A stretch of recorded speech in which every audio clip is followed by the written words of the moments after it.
Hello, fellow Dominion shareholders. My name is Doug Hornig. I am here today to talk to you about the direction in which current management is taking Dominion Resources, in which we are mutually invested. By now, you have probably heard some of the opposition to the Atlantic Coast Pipeline that's being mounted by the people of Virginia on issues of bears and bats, historic sites, watersheds, eminent domain, and so on. Many, many issues are involved. However, the only issue that we're concerned with here at Concerned Dominion Investors is your money. We would like to help you to protect your money, and by giving you information about what Dominion is doing, that's the way we're trying to go about it. I'm concerned, as I'm sure you are, about the decline in share price from January to now of about almost 15%, and what it means. I must, at the beginning here, however, tell you a disclaimer. I am not an investment advisor. I am not a broker. I'm not a hedge fund operator. I'm not legally allowed to give investment advice about buying and selling shares of stock.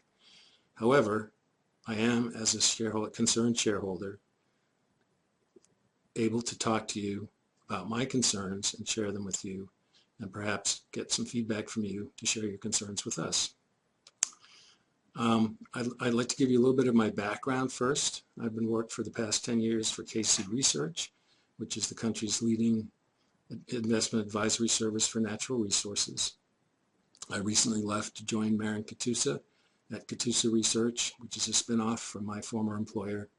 Marin is one of, if not the leading authority on natural resource investments, specifically the energy field in the country.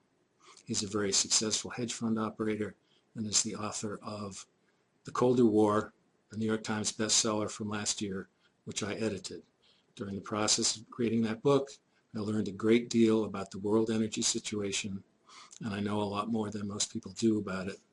And I'm very concerned that Dominion is behind the curve in terms of what's happening in the world today. Basically, what I think is a problem for Dominion is that they're proceeding with massive infrastructure projects like the Atlantic Coast Pipeline and the Cove Point liquid natural gas plant, which will cost somewhere between, all told, $8 and $10 billion by their own estimate, and with the likelihood of cost overruns, probably a lot more. That is basically shareholder money that they're spending, and are they doing it wisely? That's the question. The Edison Institute, which is the leading organization of shareholder-owned utilities in this country, put out a paper in 2013 that said basically massive infrastructure projects are things of the past, and that they should not be undertaken, that what should be undertaken is utilities reorienting themselves to be distributed energy resources companies. Distributed energy resources, or DERs, are the wave of the future, and massive infrastructure projects are the past.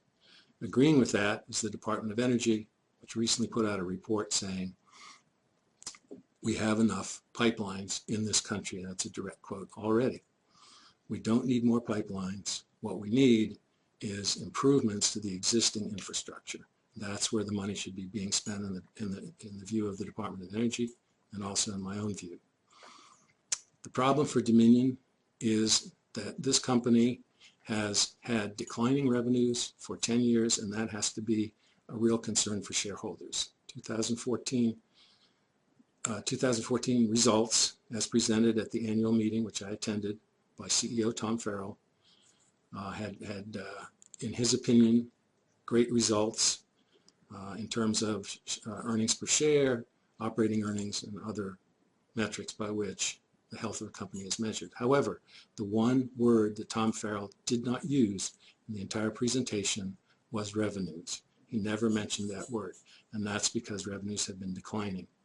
And although I'm not an investment analyst, I've worked with some of the best in the business, and one thing they taught me was when you're looking at the health of a company, you're looking for growing revenues. That is the only way a company gets better and better over time and increases shareholder value. It's the only way. If you have declining revenues, you have a problem, because you can cover that over for but so long, and then it becomes a major problem. And I think that we should look at this, look at the declining share price, and ask ourselves, is Dominion doing the right thing by its shareholders in designing these major infrastructure projects. The other thing I want to say is that I'm totally convinced that the Cove Point LNG project and the Atlantic Coast Pipeline will never pay for themselves. They're too expensive, and the world energy situation is such that the competition is intense, demand is declining, and just for an example, to show you about declining demand, have a look at this chart. This is the most important chart that you will see this year, I guarantee you. It shows quite unequivocally that the demand for electricity in the United States peaked in 2008 in August. That's almost 7 years ago now. Since then, it has declined slightly and has been static for the past several years. There are a lot of reasons why demand for electricity in the United States is static or declining, and I hope in some future videos to go over some of those with you. But they are parts of trends that are inexorable and unstoppable, and Dominion does not seem to understand that they are playing into a market in which demand is declining and in which supply is very questionable. Talking specifically about the shale gas that they propose to pump through the Atlantic Coast Pipeline and they propose to liquefy at Cove Point. That supply is very tenuous. Many of the experts in this country say so. Even the Energy Information Administration of the government acknowledges that the gas may not be there. So on the demand side, we also, as I said, we have declining demand. On the supply side, we have very tenuous supply. Put those two things together, and the idea of spending billions and billions of dollars to build a pipeline that may be piping a non-existent gas to a non-existent market is just crazy. And we need to hold Dominion accountable. We need to get them to tell us why they're building this pipeline, why they need to supply massive amounts of gas from the 42-inch pipeline to the Tidewater area of Virginia, which is projected by the University of Virginia demographics group to grow by less than 1% over the next 5 years. And that's not per year, that's total, less than a 1% growth rate. They don't need the gas. North Carolina's growth rate, where some of the gas is supposed to go, their growth rate in population has declined by 50% over the past 10 years.